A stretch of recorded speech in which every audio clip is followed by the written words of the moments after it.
তুমি বন্ধু কালা পাখি, আমি যেন কি। আমি কালা হইলে তুই ফুটফুটে সুন্দর। বলিস কি, তাই নাকি? ভালো করে মনে করে দেখ। কুত্তার বাচ্চা ফুটফুটে সুন্দর। আচ্ছা, নেতারা রাজনীতি করে দেশ চালাবে, দুর্নীতি কেন করে? কারণ নেতারা রাজনীতির পাশাপাশি দুর্নীতিতে পিএইচডি করে ফেলায়, তাই দুর্নীতি করে। জনগণ যেখানে নেতারাতে দেশটাই ছেড়ে দেয়, সেখানে দুর্নীতি করার কি দরকার? তুমি তো চাকরি করো, তাহলে ওভারটাইম কেন করো? বেশি টাকা ইনকাম করার জন্য। ঠিক তেমনি নেতারাও দেশ চালানোর পাশাপাশি দুর্নীতি করে বেশি টাকা ইনকাম করার জন্য। এই তোমার সমস্যা কি? তুমি কি এখনো তোমার এক্সের সাথে সম্পর্ক রাখছো? কি সব উল্টোপাল্টা কথা বলতিছো? আমার আবার এক্স আসবে কোথা থেকে? আমি কি মিথ্যে কথা বলতেছি? জানলা দিয়ে তাকাই দেখো, প্রতিদিন তোমাকে এসে ডাকে। কতবার বলছি তোর মতো কুত্তা আমার লাগবে না, আমার দ্বারা অলরেডি কুত্তা একটা আছে। এই বাসে তোমার পাশে বসা মহিলার ভাড়া দিচ্ছিলে কেন তুমি? এমনিই দিছি, বাসায় গিয়ে তোমারে সব খুলে বলবো। ফাজলামি করো আমার সাথে, সত্যি করে বলো এই মহিলার সাথে তোমার কি সম্পর্ক? বালের সম্পর্ক। ব্যাগের চেন খুলতে যায় আমার প্যান্টের চেন খুলতেছিল, তাই দিছি। এই পোল্ট্রি মুরগির বাপ, সকাল সকাল কই যাচ্ছ তুমি? দেখো, কোথাও রওনা দিলে বাধা দেবা না, শাহবাগে যাচ্ছি আন্দোলন করতে। ছাত্রদের পোল্ট্রি মুরগির সাথে তুলনা করছে, তার জন্য ছাত্রদের পাশে দাঁড়াবা, খুব ভালো, তাইলে যাও। টাকলা বেলতলা একবার যায়, বারবার না। একবার যাইয়া যে ভুল করছি আর না। এক মিনিট, তাইলে তুমি শাহবাগে যাচ্ছ কি করতে?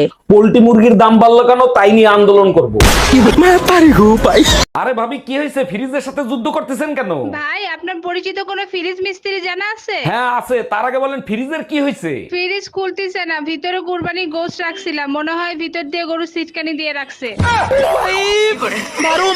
এই তোমার ল্যাংরা আম আনতে বলছিলাম, ওগুলো কি আম নিয়ে আসছো? তুমি কি আম চেনো? ভালো করে দেখো, ওগুলো সব ল্যাংড়া আমি। আচ্ছা ঠিক আছে, আমি ল্যাংরা আম চিনি না। তুমি কি করে বুঝলা যে ওগুলো ল্যাংরা আম? ল্যাংড়া বলেই তো ভ্যানে করে নিয়ে যাচ্ছিল, তখনই বুঝলাম ওগুলো ল্যাংড়া আম।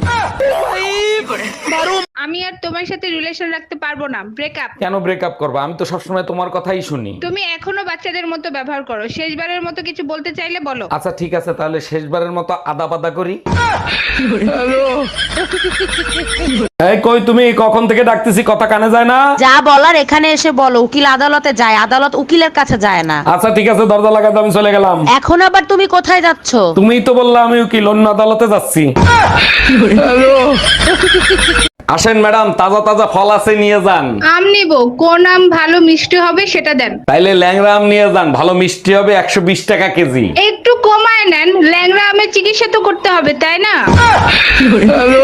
এই শোনো, তুমি আমার মানিব্যাগ থেকে টাকা নিছো? জরুরি দরকার ছিল তাই নিছি। কেন, তোমার কোনো সমস্যা আছে? আরে বাবা, দরকার ছিল, আমার কাছ থেকে চাইয়ে নিতা। কতদিন আর তোমার কাছে চাবো? নিজেকে আত্মনির্ভরশীল হতে দাও।